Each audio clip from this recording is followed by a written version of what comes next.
Well, working with my hands is very important to me. It's actually saved my life in many ways. I'm 5 years sober, and in the last 5 years I've been able to build up this business, and working with my hands and working with tools has it's given me a purpose. I actually installed garage doors before this. I had a small little overhead door company that I owned with my grandfather. Well, during the recession, work kind of really slowed down and I had to figure it out.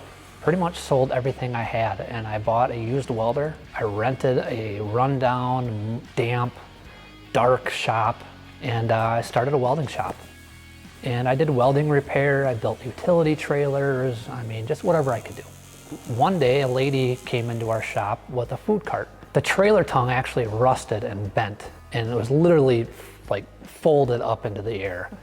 And she asked if I could fix it. And I said, lady, there's no fixing this. You need a new food cart. And she said, well, can you build me one?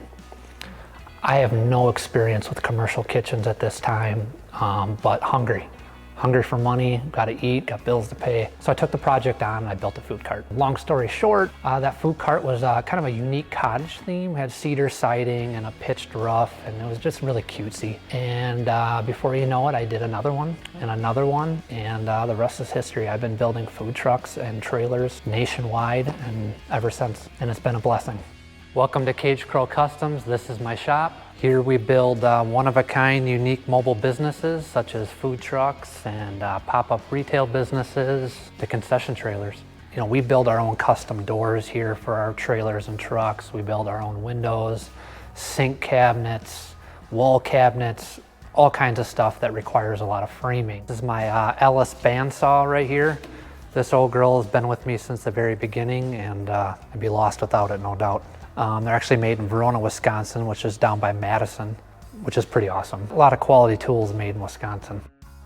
4-foot finger brake. Interesting story about this. This was actually in the original House of Harley in Milwaukee. The owners of the House of Harley retired up here to the Northwoods, and I acquired it through an estate sale, along with an English wheel and stomp shear. This is the stomp shear. She's an oldie but a goodie, and I've never had to touch it or adjust it really. We've definitely found a niche, and which was great for me because I would not be good in like a production setting, building the same thing over and over again, and so I've been able to focus on these custom unique ones. We've never built the same thing twice here at Caged Crow. Every project is unique to the next. This one here is going to be kind of a retro 50s diner kitchen. This will be going out to Maine for a lobster roll company. This project in particular I could not have done without my Baileigh bender. It did the entire roof profile, it did the entire wall profile, the whole trailer. It's all bent. Which I think really gives it a really cool aesthetic look. This has been a fun build, a lot of work. It's tricky trimming and finishing corners, to say the least. So it's definitely been a time-consuming project, but I'm excited for the end result, and we're almost done. Yeah, we also kind of specialize in coffee carts, push carts. This is a coffee cart design that we're working on right here. Espresso machine, it's going to have internal plumbing and electrical package. It'll be on caster wheels. And then we're also going to use our Baileigh bender to create a matching themed trailer to haul this cart on with a flip down ramp. We're excited about this. We're going to actually put these in production, hopefully. I didn't have any metal shaping background. I mean, I literally had to learn everything on my own. I didn't have a teacher. I didn't go to school. Between YouTube videos, asking questions, getting lost in the rabbit hole of forums and metal shaping, you kind of just learn. Baileigh was probably one of the first feeds that I started following. And I remember first starting out looking up to all of these shared posts of all these hot rod builders and fabricators just utilizing their machines and their equipment and their tools and building amazing things, and it was so inspirational. You know, it pushed me. It pushed me to learn more, and it pushed me to take risks and take chances. And Shane has shared some of our work across the Instagram, and we've gained some followers from it, and it's awesome. Trailer buried under This stuff here is actually kind of a prototype trailer concept that I'm working on. It's going to be an off-road utility camp-out, bug-out trailer. It's going to have an open bed concept with a tonneau cover. It'll have a rooftop tent deck, and I did the whole thing out of 2-inch square bent tubing. We'll Line-X the entire trailer, two-tone color, and then the idea of the bending here was to recess the panels in, just to kind of give it a little bit more of an off-road look. And we'll do independent suspension on this as well. Solar panel, toolbox, and this will be hard top to about right here, from the front to about right here, which will be for light mounts and whatnot. And then we'll be utilizing our CNC table to do some really nice gussets for a rooftop tent deck or ladder rack for hauling kayaks or whatever.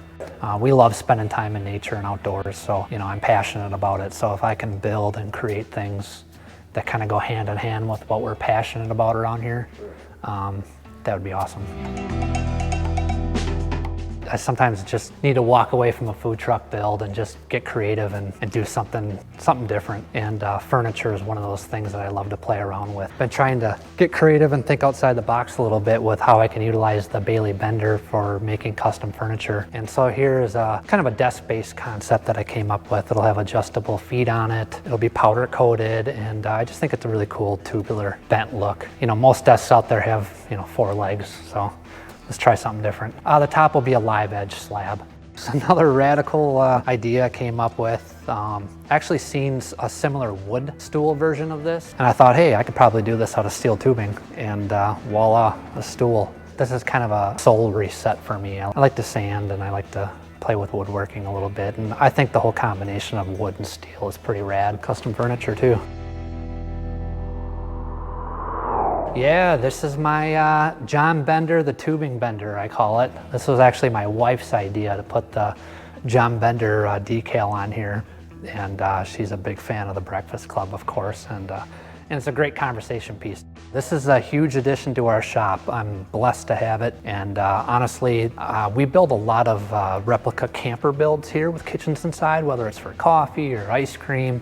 Campers and the old vintage trailers have in common is they have a lot of curves and bends going on. So we use this to replicate that. And I honestly couldn't build a lot of the trailers we do without it. So it gets used a lot.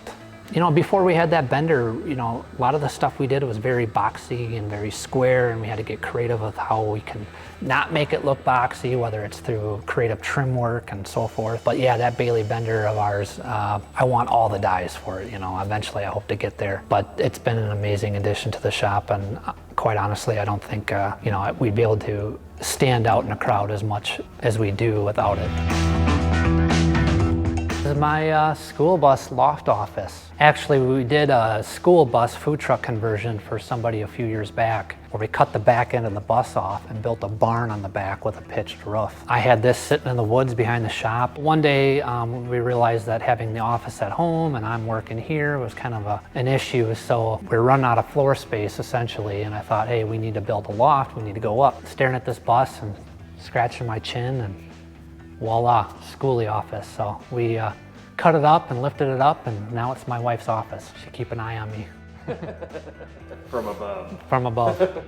I think at the end of the day, I just want to be known as a guy who worked with his hands his whole life and did what he loved, and and building something from nothing. And obviously I want to leave something for my kids too, whether they take over this business or not. I want them to know that their dad worked hard and did whatever he had to do to put food on the table. But the food truck industry is booming, and ultimately we want to be known as the go-to shop for custom, unique mobile businesses, and I think we're on the right path.